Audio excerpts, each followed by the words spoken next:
isang constant challenge para sa mga MCs ay ang mag-come up ng mga bagong pakulo kada battle. Although meron din naman yung kontento na sa usual output nila, pero andyan nga yung mga nagiging innovative, mga risk takers at mga nag-experiment ng mga bagong skema. Dito rin talaga nila nasa-separate yung sarili nila dun sa competition. Lalo ngayon na diba as in parang may obsession na sa salitang meta na halos every battle na atang nababanggit. Pansin ko na parang long-lasting talaga yung appreciation ng mga fans sa mga creative MCs.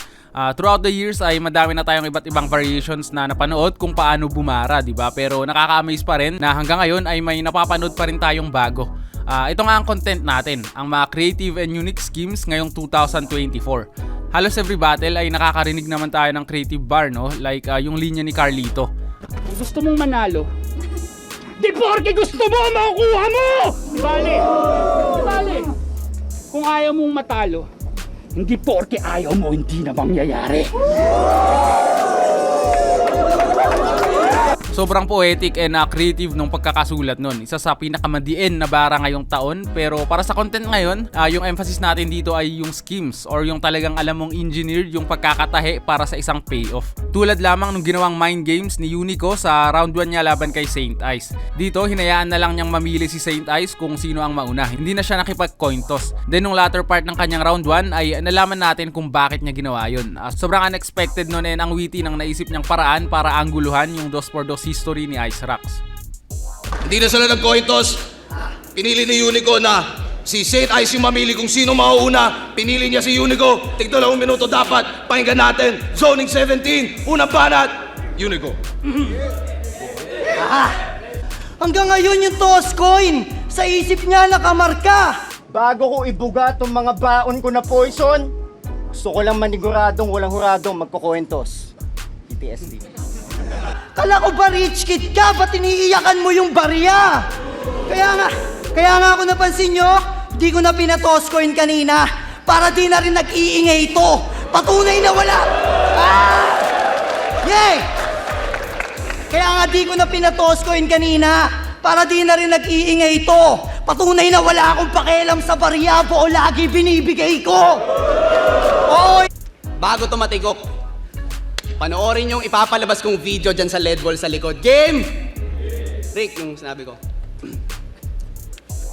Wala kang tropa, kaibigan, o kosang malapitan, kaya huwag kang feeling star. Kung gusto mo ng proof, sige kuya. Si kuya dyan. Pakiplay po ng VTR. Kuya, pakiplay po. Kitams, Nego, yan ang patunay kaya sana ikay matauhan na sa isang simpleng pakana mga taong to tatalikuran ka. Yung pag-champion mo sa blackout, paano sa akin hihigit kung yung ngalan naman ng ligang to sa ibang bansa ko na binitbit? Kapag blackout lang nag-aapoy tong rapper na tulig, pero ngayong gabi, wa-effect na yung lingas mo, boy. May power na ulit.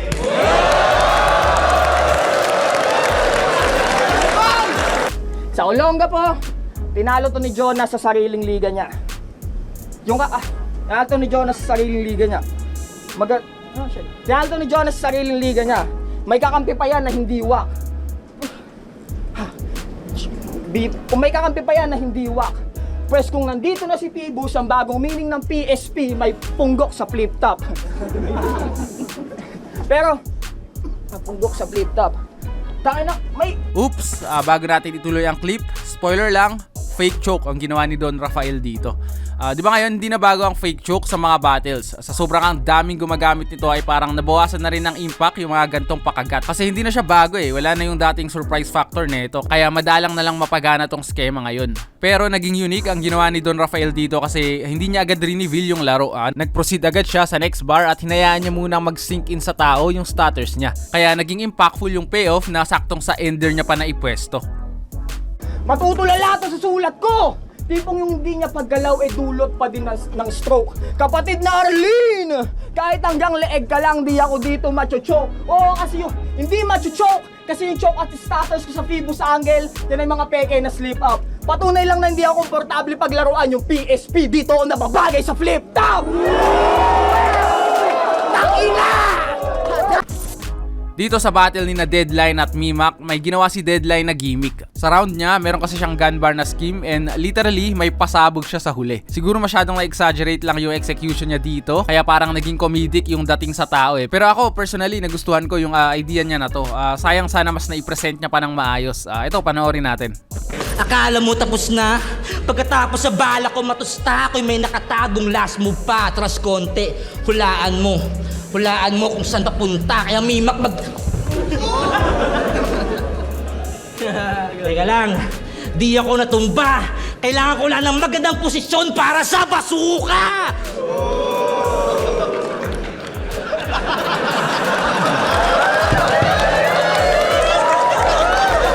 Pero ano, gasgas na yon? O eto mas solid para sa rapper na yan?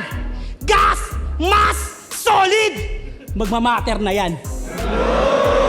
Ay, round 3 na! Ito, surprise quiz, okay? Hulaan nyo sino MC yung nag-spit ng wordplay. Ay, una, Invictus ka na. A.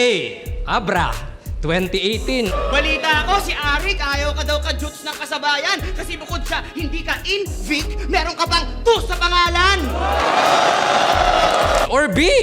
JD, 2023. Pero wag na natin pag-usapan yung droga, Invic. Tus ka kasi! Walang siya bumasket! Okay, next. Palayan. A.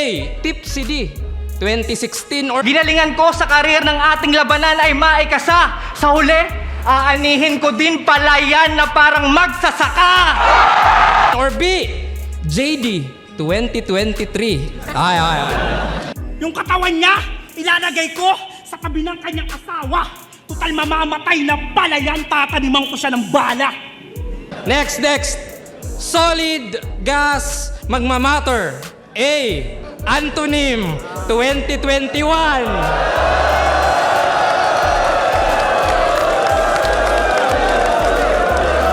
Wait, or B.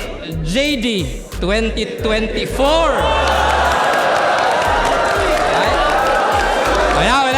Okay, dito naman tayo sa ginawa ni Cripply sa laban niya kay Frus. And I feel like need ko mag-explain kung bakit nasali to dito. Kung titignan mo kasi siya in hindsight ay pure entertainment lang talaga. Pero kung iisipin mo yung behind the scenes nito, dun mo naman ma-appreciate yung commitment ni Cripply na nagpakalbo pa siya para lang sa isang bar. Nag-backtrack pa talaga ako sa mga battles ni Cripply para lang makita kung naggantong gupit na siya dati, pero hindi eh. Talagang para sa battle lang na to. Di ba para lang ma-counter niya yung Snoop Dogg na persona ni Frus. Bukod sa sacrifice and commitment nga ay creative to in a way na original yung naging visual presentation niya. Di mahulaan bawat sulat. Laging may crowd kapag naggulat. Kaya si Snoop Dogg ay no match. Ngayong natapat siya kitupak.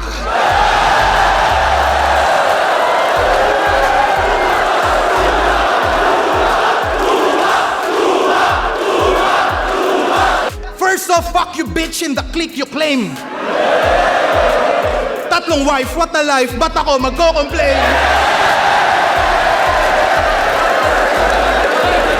Yung tagasalba mong reputasyon, ngayon talagang na-damage. O gusto mo rin ba salvation? Sige, ikay sa salvage. At kung pag-innovate lang ng estilo, meron akong advantage.